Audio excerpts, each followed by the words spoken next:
E aí, pessoal, tudo bem com vocês? Bem-vindos à nossa aula de hoje. Hoje a nossa aula vai ser um pouco diferente, porque a gente está seguindo a apostila 3, certo? E na apostila 3 tem o capítulo 10, 11 e 12. Só que daí eu pulei o capítulo 11, porque não vai precisar de parte da ondulatória. Então, nada mais justo do que começar com a ondulatória, né? Que o capítulo 11 é momento harmônico simples. E pulei para o 12, então, para você seguir a sequência do livro. Esse é o capítulo 12 de ondulatória, beleza? Então, vamos lá. Introdução. Onda ela é uma perturbação que se propaga no espaço ou em qualquer outro meio, certo? Então, onda elas podem se propagar aqui no nosso meio, né? Ondas sonoras, estou conversando com vocês, ou no vácuo, né? Que é no espaço, no caso, as ondas eletromagnéticas, que é a luz, certo? Os raios solares chegam até aqui à Terra. Devido à sua propagação, a onda tem necessariamente uma velocidade de deslocamento, certo? Como vocês podem ver aqui, ó. Então, a onda está vindo da esquerda para a direita, certo? Ela vai ter uma velocidade nesse sentido, perfeito? E uma propriedade fundamental das ondas é que a onda ela vai transferir energia de um ponto para outro, mas ela não vai transferir matéria. Vamos supor, por exemplo, se ela transferisse matéria, vamos supor que cada palavra que saísse da minha boca tivesse um peso, certo? Tipo, é uma palavra como uma coisa concreta, assim, e ela, como é uma onda sonora, certo? Vamos ela se entrar no ouvido de cada um, certo? Se ela tivesse matéria, certo? Matéria, quando eu digo, é um corpo ou alguma coisa assim, né? Sólida, vamos falar. E a gente conseguisse acumular essa matéria na nossa cabeça e ficar tipo, cada vez maior, perder mais, cada vez mais acúmulo. E não é o que acontece, entendeu? Então, é só um exemplo meio assim, grotesco, mas o que é importante para vocês frisarem é a onda ela vai transferir energia, beleza? Somente energia. Bom, então a gente tem dois tipos de classificações de ondas de diferentes maneiras, certo? Então, aqui eu coloquei primeiro em relação à direção. Então, a gente pode ter ondas unidimensionais, bidimensionais e tridimensionais, certo? Aqui eu coloquei, por exemplo, que na propagação de uma onda uni, bi ou tridimensional, há uma fronteira entre a área perturbada e a não perturbada, certo? Então, tem um limite, né, onde a onda vai, essa limite da área perturbada e a não perturbada, certo? E ao conjunto de todos os pontos do meio em um determinado instante, chamamos de frentes de onda. Frentes de onda são que nem aqui na água, certo? Todas esses círculos, vamos falar assim, que se formam quando ocorre essa onda, beleza? Então, as ondas unidimensionais, elas se propagam em uma direção. Como um exemplo mais simples todo mundo já brincou de pular corda, provavelmente, né? E então, quando você pega a corda e faz uma vibração de cima para baixo, assim, uma perturbação de cima para baixo, vocês vão ver ela se propagando, né, horizontalmente, perfeito? Então, isso é uma propagação unidimensional. Bidimensional, o exemplo é quando está com uma pedra sobre uma água ou uma superfície líquida, vamos falar, e corre aquelas ondas ali, como vocês podem ver aqui na imagem, certo? Ela vai ter uma direção X e uma direção Y, certo? Vão formando meio que umas circunferências, certo? E as tridimensionais, que são geralmente as mais comuns, né? A luz, que é uma tridimensional, porque ela vai se propagar tanto nas três dimensões, né? Que a gente pode ver iluminando o nosso globo terrestre, a gente e os objetos que toca, né? E as ondas sonoras, principalmente, né? Que, vamos supor, eu estou numa sala de aula, né? Qualquer canto da sala, vamos supor, você pode estar lá no canto, lá para trás, no esquerdo, no direito, mas você vai conseguir me ouvir, certo? Se estiver lá na frente. Então, ela vai se propagar tridimensionalmente, beleza? Então, essa é a primeira classificação em relação à direção. Em relação à natureza, a gente tem esses três tipos de onda, mas a gente vai fixar mais nessas duas aqui. Essa aqui vai ficar meio em aberto, beleza? Porque a apostila não avança muito. Então, primeiro exemplo em relação à natureza são as ondas mecânicas, que elas resultam da vibração da matéria e que necessita de um meio material para se propagar. Então, um exemplo disso são as ondas de uma corda e as ondas sonoras, certo? Então, elas resultam da vibração da matéria, mas elas não propagam matéria, certo? Por exemplo, na corda, você vai ter que mover a corda, certo? Que é uma matéria, para ocorrer a vibração, né, a propagação da onda, certo? E um exemplo legal é que, assim, geralmente filmes que envolvem o espaço, né, não for Star Wars, se vocês forem ver, tipo, seguir a física do negócio, não existe som no espaço. Por quê? O espaço é vácuo, certo? E as ondas mecânicas precisam de um meio material para se propagar. Então, se elas precisam de um meio material para se propagar, no espaço significa que não iria ter propagação, certo? Então, não existe som no espaço no vácuo, somente se tiver um meio material, beleza? As ondas eletromagnéticas, elas resultam na vibração de cargas elétricas e não necessitam de um meio material para se propagar, certo? Pode se propagar tanto aqui, né, a luz se propaga no meio material ou no vácuo, certo? Porque a luz saindo do Sol vai indo até a, a, a Terra ou os outros planetas, entendeu? Mas não somente a luz, né? Outros exemplos são as ondas de rádios, micro-ondas, raio-x, dentre outros. Todas aquelas espectro eletromagnético, né, que a gente vai ver posteriormente aqui depois no final da aula, beleza? E o último tipo são as ondas gravitacionais, coloquei por curiosidade para saber que elas existem, né? Então, elas são ondulações da curvatura do espaço do tempo que se propagam como ondas incrivelmente rápidas, que viajam para o exterior a partir da fonte. Então, viajam para o exterior a partir da fonte. Um exemplo disso são, aqui na nossa introdução da nossa aula, na primeira imagem, essa daqui, né? Viajam a partir da fonte, beleza? Bom, continuando, então, vimos a classificação por direção da natureza. Agora a gente vai falar sobre direção de propagação. Então, a onda ela pode ter 3 tipos de direção de propagação. Não coloquei o terceiro aqui, mas eu vou falar. As mais comuns são, ou uma onda ela se propaga, né? Existem ondas transversais, que são o quê? São aquelas em que a direção de propagação é perpendicular à direção de propagação da onda. Ou seja, se eu tô uma corda, né? O exemplo mais simples. Eu vibro a corda como? No sentido vertical, certo? De cima para baixo.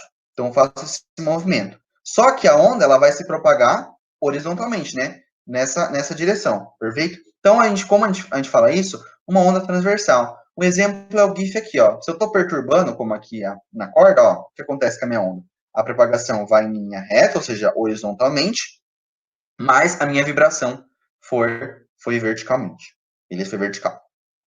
Já as ondas longitudinais, que é o contrário, né? Quando a vibração, a direção de vibração possui o mesmo sentido da direção de propagação, né? Sabe aquele brinquedinho que, nossa, vendia geralmente em parque ou em lojas, assim, que era aquelas pulseiras ou aqueles brinquedos multicolorido, né? Que você pode fazer assim, tipo, parece com uma mola, né? Só que de plástico.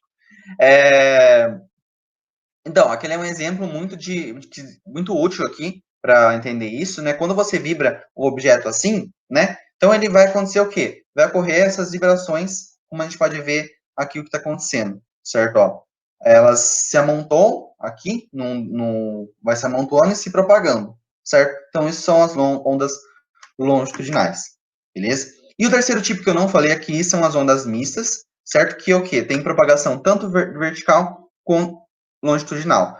Um exemplo muito comum para se entender isso são no mar, né? As ondas do mar, né? Tipo, tem choques entre as ondas, né? Quando tem esse choque lá, tem as ondas, né?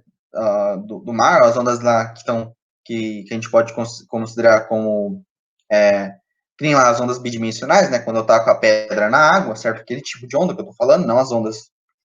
Elas vão se propagar, né, em várias direções. Ou seja, pode ser tanto na direção transversal ou longitudinal. Por isso que a gente chama mista. Beleza? Bom, então a gente tem algumas características das ondas. Primeiro, antes de falar das características, aqui é o formato comum das ondas, certo? Então a gente ou essa imagem aqui. Perfeito? Então a gente vai se basear nas características de acordo com essa imagem. Então, a primeira coisa que as ondas têm que ter é uma amplitude, né?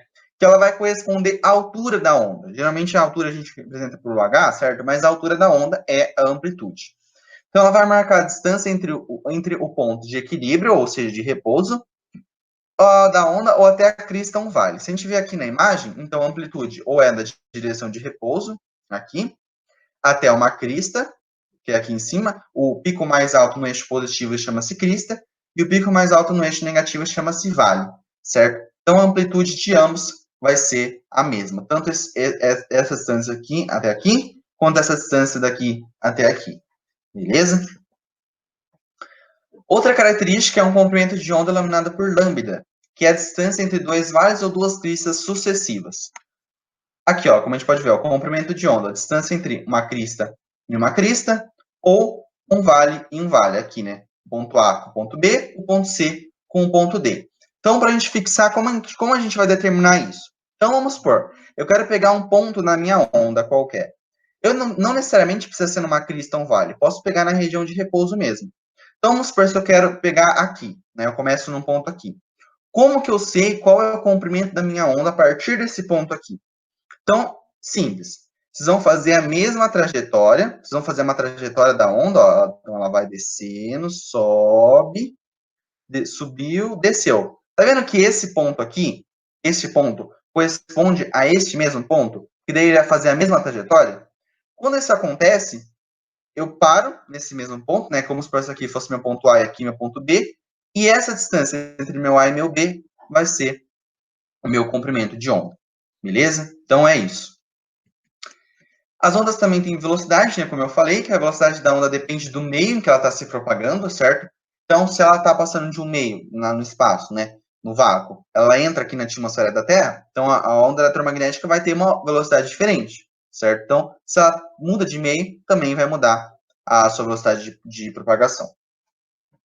Outra característica é a frequência. Então, a frequência e o período, eles são relacionados. Porém, um é o inverso do outro. Vocês vão reparar. Então, a frequência no sistema internacional é medida em Hertz, certo? E ela corresponde ao número de oscilações de um determinado período de tempo. Ou seja, a frequência de uma onda não depende do meio de propagação, ela não depende do meio, somente da frequência que foi produzida na fonte. Então, vamos ver nossa figura aqui.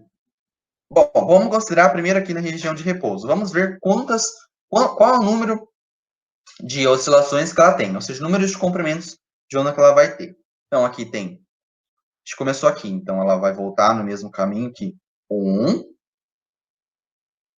2, certo? Ó, porque veio daqui, né? Então, subo, desço, opa, errei já a conta. Vamos de novo. Então, daqui, vai, subo, desço, no mesmo lugar, então, 1. Subo, desço, no mesmo lugar, 2. Subo, desço, subo de novo, no mesmo lugar, 3, 4. Então, 1, 2, 1, 2, 3, 4. Então, 4. Então, tem 4 comprimentos de onda, ou 4 números de oscilações, perfeito? Então, a frequência corresponde a esse número dividido pelo tempo que ela demorou para fazer essa trajetória, certo? Então, é o número de oscilações por um determinado período de tempo, perfeito? Isso é a frequência, o número de oscilações, o número de comprimentos de onda que teve em um tempo determinado, perfeito? E o período, como eu falei, é ao contrário. Ele corresponde ao tempo de um comprimento de onda, entenderam? Então, é assim, se eu pego esse comprimento de onda, eu quero saber qual foi o tempo dele, entendeu? Só esse tempo por o número de oscilações que teve. Só que eu quero saber só o tempo dele. Como é o tempo, é medido em segundos, né? Que geralmente, na escala do sistema internacional, esse tempo é medido em segundos. E como eu falei, a frequência é o número de oscilações por segundo. Então, a gente pode relacionar isso como o quê? A frequência, ela vai ser vai ser igual a 1 dividido pelo período. Ou o período vai ser igual a 1 dividido pela frequência, entendeu? Um é o inverso do outro, perfeito? Então, são essas as características das ondas, né? A gente pode relacionar aqui, eu coloquei uma fórmula, certo? A gente vê lá na mecânica, na parte do professor Israel, que o quê? Que velocidade, né? Ela é a variação do espaço, né? Δs, por um determinado período de tempo, Δt. Então, S é espaço final menos espaço inicial, dividido pelo tempo final menos tempo inicial. Perfeito? Aqui na onda é a mesma coisa. Só que a gente não fala ΔS, Δt. Perfeito? Então, como que é ΔS? ΔS, vocês podem ver, é o quê? O comprimento de onda, o lambda. Então, V vai ser o lambda e tempo. O tempo embaixo como eu falei que é medido em medida de tempo, é segundos, minutos, horas, a gente tem o quê? O período, perfeito? Então, eu posso relacionar com essa fórmula aqui. V igual a lambda dividido pelo período. Lambda dividido por T. Mas eu também falei que o período, ele é 1 sobre a frequência, certo? É o inverso da frequência. Então, se eu substituir a frequência no lugar do período, ela vai passar multiplicando meu comprimento de onda. Então, a fórmula mais comum que a gente vê aqui no estudo das ondas é V igual a lambda F. Perfeito? É isso. Bom, aqui eu trouxe um exemplo do seguinte.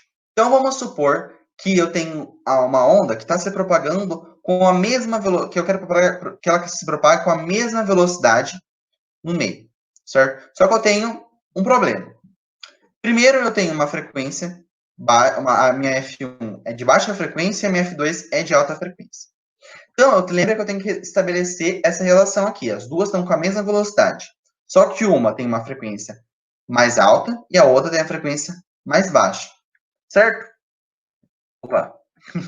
Para estabelecer a mesma velocidade, então, se uma onda ela vai ter uma frequência baixa, ela vai ter um comprimento maior, né? Porque quando eu vou ter que fazer a multiplicação lá, para dar a mesma velocidade que eu quero. Agora, se eu tenho uma frequência muito alta, o comprimento de onda vai ser menor, para estabelecer a mesma velocidade. Então, quer dizer que a uma e a outra são inversamente proporcionais. Ou seja, se a frequência aumenta, o comprimento de onda vai diminuir. Se o comprimento de onda vai aumentar, né, como aqui, a frequência que vai diminuir. Perfeito? Então, aqui tem uma comparação entre as duas. E aqui tem uma outra comparação ainda, que é uma frequência muito mais alta. E o comprimento de onda, né, é uma onda com amplitude menor, mas o comprimento de onda vai ser esse daqui também. Beleza? Aqui o que só mudou aqui foi a amplitude. Perfeito? Então, pode analisar o quê? Lambda 1, ele vai ser maior que o lambda 2. O f de 2 vai ser maior que o f de 1. E aqui, relacionando essa com essa, que o A1 vai ser maior que o A2. Então, a amplitude do A1 vai ser maior que a amplitude do A2. Perfeito?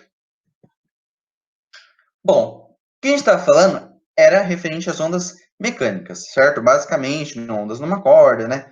Agora a gente vai entrar nas ondas eletromagnéticas, que só dando uma pincelada, né? Então, as ondas eletromagnéticas, elas têm esse comportamento aqui, como vocês podem ver no GIF, né?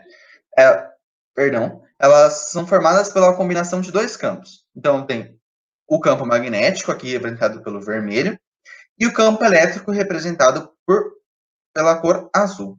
Perfeito? Então, elas estão em uma determinada distância. O que é importante para a gente saber? Fora essa parte aqui, né? Elas são uma onda transversal, né? Porque, como eu falei, né? A direção de vibração, elas vão se propagando na horizontal, certo? Mas a propagação delas é no sentido vertical, certo? Desce e sobe. E elas são produzidas sempre produzidas por cargas elétricas aceleradas ou retardadas, certo? Essas são as características das ondas eletromagnéticas. Mas a principal coisa que você tem que saber são formadas por dois campos, né? O campo magnético e o campo elétrico. E esses dois campos são perpendiculares entre si e a região de propagação. Vamos pensar aqui, ó. Dou um exemplo. Aqui, em minha caneta verde, é a minha região de propagação, a minha direção de propagação. Então, as ondas estão vindo daqui, indo para lá. Perfeito? Então, o meu campo magnético aqui em B, ele está se propagando no outro sentido, certo? Vamos supor que seja aqui, esse aqui seja o X, esse o Y, esse aqui o Z e esse aqui é o Y. Perfeito? Então, aqui está o meu X, que é a direção de propagação. Meu campo magnético vai propagar na direção Z, né? Assim, perpendicular a essa direção, né? Porque está formando aqui perpendicular um ângulo de 90. E também vai ser perpendicular à direção do meu campo elétrico, certo? Então, teoricamente, vai ser um desenho assim, né? Um pouco mais visível para ver do que aquilo ali, né? Que é, então, aqui em verde, direção de propagação. Em vermelho, meu campo magnético que vai oscilar assim. E meu campo elétrico em azul que vai fazer assim. Ambos vão ser perpendiculares entre si, certo? Então, dois campos perpendiculares entre si, e esses também perpendiculares à direção de propagação da onda. Beleza? Bom, outras características, como eu falei, são formadas por campos elétricos e magnéticos. Esse aqui tem um GIF melhorzinho para a gente ver, né? O campo elétrico em azul, o campo magnético em vermelho. é que a gente coloca a magnético, a gente denomina como B, certo? Isso aí, eu nem eu sabia quando estava no colegial, na verdade, mas eu aprendi isso na faculdade, que eles se denominam por B, beleza? A 2 o campo elétrico são perpendiculares ao campo magnético, e a direção de propagação também. São ondas transversais, então os campos são perpendiculares em direção de propagação. Elas podem se propagar no vácuo, porque são ondas eletromagnéticas, e a velocidade de propagação no vácuo é essa daqui, que é igual à velocidade da luz. Ou seja, todas as ondas eletromagnéticas que estão se propagando no vácuo, ela vai ter essa mesma velocidade, aproximadamente 3 vezes 10 a oitava metros por segundo. Porque não é necessariamente 3 vezes 10 a oitava, é 2,9 alguma coisa, entendeu? Mas a gente aproxima para esse valor aqui, perfeito? Então essas são as características das ondas eletromagnéticas. E aqui está o nosso espectro eletromagnético, certo? Então, o espectro eletromagnético ele corresponde a uma escala de radiação eletromagnética e nele são representadas 7 tipos de ondas eletromagnéticas. Então, a gente tem as ondas de rádio, as microondas, a região do infravermelho, a luz visível, o ultravioleta, os raios-x e os raios gama. Certo? Então, esse é o nosso espectro eletromagnético. Então, o que a gente pode ver aqui, ó? Esse desenho é bem didático, por quê? Como a gente pode ver, ó, nessa região aqui, o comprimento de onda está sempre maior e vai diminuindo à medida que a gente vai em direção aos raios gama. E se a gente for ao contrário, significa que o quê? O comprimento aqui é bem menor e quando a gente vai na direção das ondas de rádio, vai aumentando cada vez mais o comprimento. Lembra que eu falei que o comprimento ele vai ser inverso à frequência? Então significa que o quê? Se o comprimento aqui é maior, a frequência nesse lado aqui vai ser menor, cada vez menor. E quando a gente vai se propagando em direção aos raios gama, como o comprimento é bem pequenininho, a frequência vai ter que ser maior. Por isso, nessa região aqui, muitas vezes muitas vezes não. É uma região bem de risco, né, para a saúde, não pode ser exposto a muito esse tipo de espectro, essas ondas eletromagnéticas, certo? Caso da radiação também, então, se expor a determinado período de tempo vai ser ruim para a saúde humana e pode acontecer diversas complicações, perfeito? Outra coisa também que a gente pode ver aqui é o espectro de luz, certo?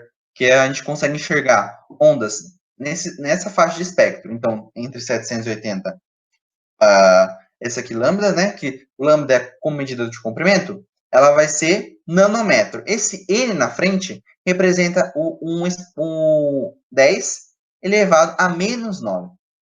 Então, vamos supor, 780 vezes 10 elevado a menos 9 em cima. Perfeito? Metros. Então, é bem pequenininho que a gente pode ver. Mas, nesse aqui é maior do que esse aqui, porque a faixa espectro que enxerga é de 680 a 380. Desde da cor vermelha até a cor violeta. Perfeito? Então, é isso. Então, aqui a gente pode ver, né, a faixa de luz um pouco melhor, né, os comprimentos dela, perfeito? E aqui, os comprimentos de onda, perfeito? Então, cada vez que tem um comprimento maior, aqui, quando eu vou indo para a direita, o comprimento vai ser menor, só que a frequência nessa parte, nessa região aqui, vai ser maior do que as usadas aqui, beleza? Então, como são inversamente proporcionais, é isso que acontece. Bom, aqui, o último assunto para encerrar nossa aula de hoje, que está na apostila, que fala da propagação de uma corda em uma direção, 1D. Então, o que a gente vai fazer? Então, considerando uma corda aqui, ela tem uma corda vai ter uma massa, certo? E vai ter um determinado comprimento. Então, massa M e o comprimento L. Essa relação entre o comprimento dividido pelo, perdão, a massa dividida pelo comprimento vai se chamar densidade linear, que é representada pela essa letra Uzinho aqui, que é o Mi, certo? Então, a relação entre massa dividido pelo seu comprimento de uma corda é a densidade linear. E a gente pode calcular, através da equação de Taylor, a velocidade do pulso de uma corda, que ela vai ser o quê? V vai ser a raiz de Ft, que Ft é o modo da força de tração, né? Porque é uma corda ou um cabo, ela vai ter força de tração, dividido pela densidade linear, beleza? Então, aqui está um exemplo, né? Por que o módulo? Porque tem dois cabos na corda, né? Então vai ter duas forças aplicada de tração, né? Então, o módulo vai ser a força resultante entre elas, beleza? Mas a gente pode reescrever essa fórmula de outro jeito. Lembra se a gente pegar o conceito de densidade, né? Quando a gente estava vendo lá, né, estudando, né, termodinâmica, densidade vai ser o quê? Massa por volume. É a fórmula mais comum, assim, da densidade. Densidade, massa por volume. Massa por volume. Então, se a gente reescrever o volume em termos de L vezes A, ou seja, o volume ele pode ser a área de alguma coisa, no caso a corda aqui, vezes o comprimento dela. Isso vai dar o volume. Então, se a gente substituir aqui no lugar do D, no lugar do V, né, vai ficar assim. Reorganizando os termos, vai ficar M dividido por L igual a D vezes A. Perfeito? Porém, M dividido por L é o quê? É a nossa densidade linear. Então, no lugar do M dividido por L, eu coloco esse mi aqui.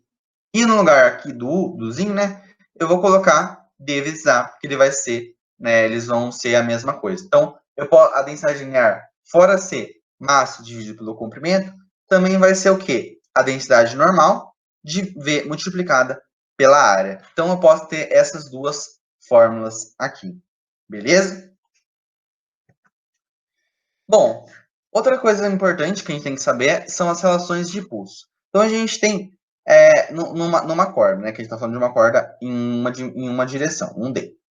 Então, a gente pode ter dois tipos de casos. Então, o primeiro caso é quando eu tenho uma corda e ela está acoplada a um lugar, assim, fixa, na parede. Vamos falar que ela está fixa, né? Se eu tivesse presencialmente, esse experimento teria, né? Minha professora de Física 2 mostrou, seria bem legal, mas, infelizmente, como eu não tenho esse aparato aqui, não dá para a gente fazer.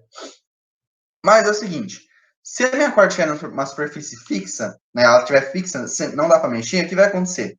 Se eu aplicar um pulso na minha corda, o pulso vai indo, certo? Nessa direção aqui, como está mostrando na figura aqui. Perfeito? Pá, pá, pá. Quando ele chega aqui, o que vai acontecer? Ó? Chegando nele, exercerá uma força para cima, certo? O pulso vai fazer uma força para cima, sendo que o suporte aqui fixo vai exercer uma força igual na direção oposta sobre a corda. Então, essa força na direção oposta vai fazer com que se eu tiver uma corda acoplada a um suporte fixo, vai fazer com que o pulso refletido vai ser invertido. Como a gente pode aqui, ó, ele vai inverter a fase dele. E isso a gente chama de reflexão com inversão de fase. Então, vai ter inversão de fase com a inversão. Ele vai ter reflexão, perdão, com a inversão de fase. Beleza? Então, se estivesse fixo, é essa figurinha aqui. Guardem bem. Já se eu tiver a mesma corda e ela estiver presa, porém, num suporte que está livre, o que vai acontecer? Vou aplicar esse meu pulso, chegou aqui, ele vai exercer, ó, quando o pulso chegar à extremidade, vai exercer uma força para cima na extremidade livre, na mesma direção do que a corda, do que está vindo o pulso, perfeito? Então, o que vai acontecer? Ele vai chegar no suporte, que não vai estar fixo, a onda vai voltar, vai ocorrer o fenômeno de reflexão, que é a mesma coisa na luz, né? Ela bate, a luz vai bater numa superfície, vai refletir. Aqui a corda é a mesma coisa, vai bater na superfície, ela vai refletir o pulso. Só que agora, como o suporte não vai estar fixo, vai voltar sem inversão de fase, certo? Só no sentido contrário. Perfeito? Então, são esses dois casos importantes que tem que gravar. E para finalizar nossa aula de hoje, a gente vai falar sobre refração de pulso, né? Então, até agora a gente falou de uma corda, mas e se tiver uma corda feita com duas cordas diferentes, né? Duas cordas. Então, aqui como a gente está num exemplo, certo? Então a gente também tem dois casos. Então, primeiro, se eu tenho uma corda acoplada à outra e a densidade linear da minha corda em 1, que é essa aqui em cinza, ela é menor que a densidade da minha corda em 2.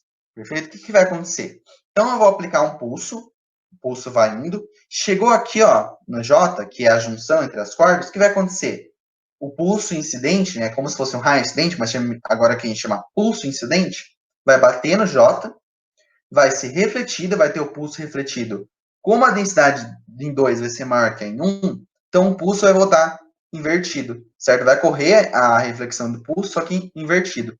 Só que também vai ter o pulso que vai continuar para outra corda, perfeito? Esse pulso vai se chamar refratado e vai estar na mesma direção, certo? Sem inversão de fase, somente continuando.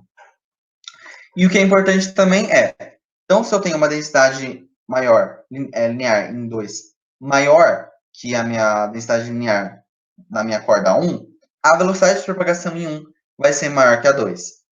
Por quê? Porque é essa relação aqui depois, né? Que é como se fosse uma energia, né? Um fenômeno de conservação de energia. Então, se eu dou uma determinada energia para exerço primeiramente para a minha corda número 1, que é o pulso incidente, ele vai bater no J, vai ser dividido em dois pulsos, né? O pulso refletido e o pulso refratado. Ou seja, a energia que veio do pulso incidente vai ser a soma entre a energia do pulso refletido e do pulso refratado. Beleza? Agora, o segundo caso, para finalizar nossa aula de hoje, é... Então, se acontecer ao contrário, né? Se a cinza fosse depois e a marrom fosse antes. Ou seja, se a densidade linear minha em 1 for maior que a minha em 2. Então, o pulso vai aí também. Quando chegar na direção J, o que vai acontecer? Vai ter o pulso refletido e o pulso refratado. E ambos vão estar sem inversão de fase, voltando só em sentidos opostos. Perfeito?